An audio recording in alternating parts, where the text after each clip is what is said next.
Oi, vamos ler brasileiros contemporâneos? Milton nasceu em Manaus em 1952. É escritor, tradutor e professor. Ele já ganhou 3 vezes o Prêmio Jabuti e um deles foi com o livro Dois Irmãos, que é um grande sucesso e que foi por onde eu comecei a ler o Milton Ratum. Esse livro, inclusive, virou minissérie pela Rede Globo esse ano, em 2017, mas também já foi adaptado para o teatro e também para os quadrinhos. Agora, em 2017, pela Companhia das Letras, o Milton Ratum lançou esse livrinho aqui, ó, A Noite da Espera, que é o primeiro de uma trilogia chamada O Lugar Mais Sombrio. E esse livro, A Noite da Espera, é considerado um romance de formação. Ele é ambientado na época da ditadura. Aqui a gente tem o nosso personagem, que é o Marte. Ele é um garoto paulista que vai morar em Brasília após a separação dos seus pais. Os pais dele são Rodolfo, que é um engenheiro civil. A mãe é a Lina, que é uma professora de francês. A Lina, ela acaba se apaixonando por um pintor e ela resolve viver essa paixão. Então ela se separa do marido Rodolfo. E aí o que acontece? O Martin, ele vai morar com o pai, com o Rodolfo, em Brasília, principalmente por questões financeiras. A mãe não teria como sustentar o Martin, então ele foi morar com o pai. E aí é que o inferno na vida do Martin começa. E o nosso personagem, Martin, vai contar a história, né, da vida dele, primeiro em 1968, né, no tempo que ele morou em Brasília, e em 1978 em Paris. Então a gente tem esses dois tempos aí e esses dois lugares durante a narração. Essa separação dos pais de Martin vai influenciar muito no seu desenvolvimento pessoal e sentimental. Ele tinha uma relação muito boa com a mãe, ele sempre foi um pouco distante do pai, então morar com um homem que já era distante dele, né, afetivamente falando, foi bem complicado. E o pai dele estava muito amargurado, ele não aceitava de maneira nenhuma essa traição da mãe, e a todo momento a gente vê, né, essa insatisfação, essa amargura no livro, e principalmente ele querendo colocar o Martin contra a mãe, dizendo que a mãe tinha traído não só ele, mas também o próprio filho. Então essa vida em Brasília para Martin vai ser um horror. Primeiro porque ele vai estar morando em um lugar totalmente diferente do que ele está acostumado.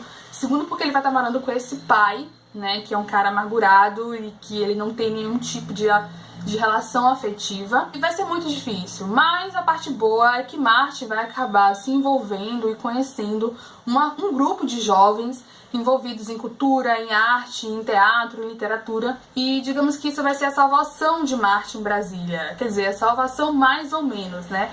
Porque nessa época, em 1968, estava acontecendo em Brasília o início do chamado Anos de Chumbo, né, da ditadura. Então ocorria muita repressão, muita prisão de estudantes. Então a gente imagina que Martin se envolver com estudantes ligados à arte, à literatura, à cultura, nessa época a vida dele vai ficar bem movimentada lá em Brasília, né? Só que tem uma questão. O Martin, ele vai estar ali envolvido, né, com aqueles estudantes, ele vai até se relacionar afetivamente com uma das garotas, né, desse grupo. Só que ele vai estar meio apático ali, sabe? Ele vai estar meio que indiferente.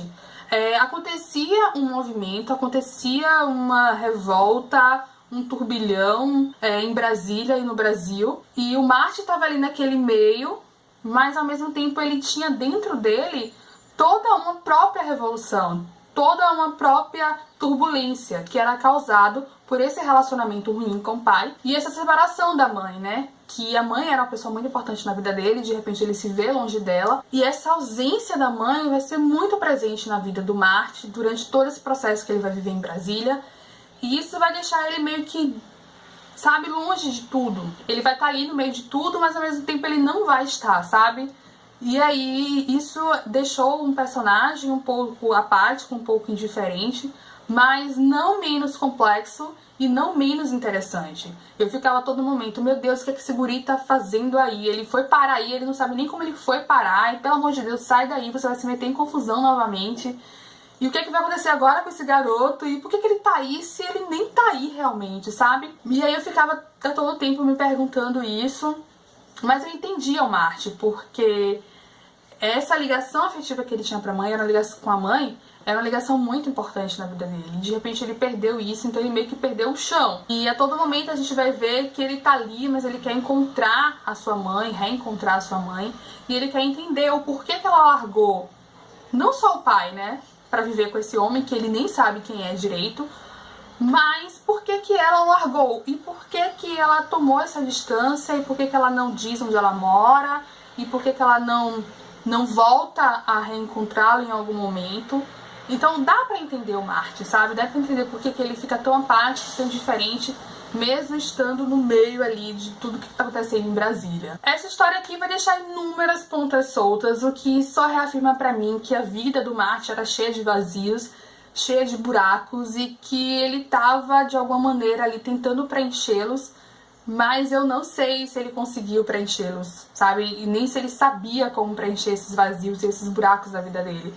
E aí só esperando os próximos 2 livros pra gente descobrir se afinal ele conseguiu reencontrar sua mãe, se ele conseguiu tomar alguma atitude na vida e como foi que ele passou por esse processo dos anos de chumbo no Brasil e em Brasília. E essa é uma obra que foi escrita em 2008, mas nós vamos perceber, infelizmente, algumas pequenas semelhanças com o estado atual do nosso Brasil, o que é bem triste, mas ao mesmo tempo um pouco chocante, porque só mostra que nós estamos caminhando para um retrocesso, infelizmente. Fica a dica então, conheçam a literatura do Milton Ratum e se você gosta de drama familiar, romance de formação e ditadura, confira então A Noite da Espera. Para conhecer e ler mais brasileiros é só clicar na playlist que tem aqui no canal chamada Leia Brasileiros, ou então conferir a tag lá no blog também chamada Leia Brasileiros. E é isso, eu te espero nas redes sociais, te espero no blog e no próximo vídeo. Até lá, um beijo!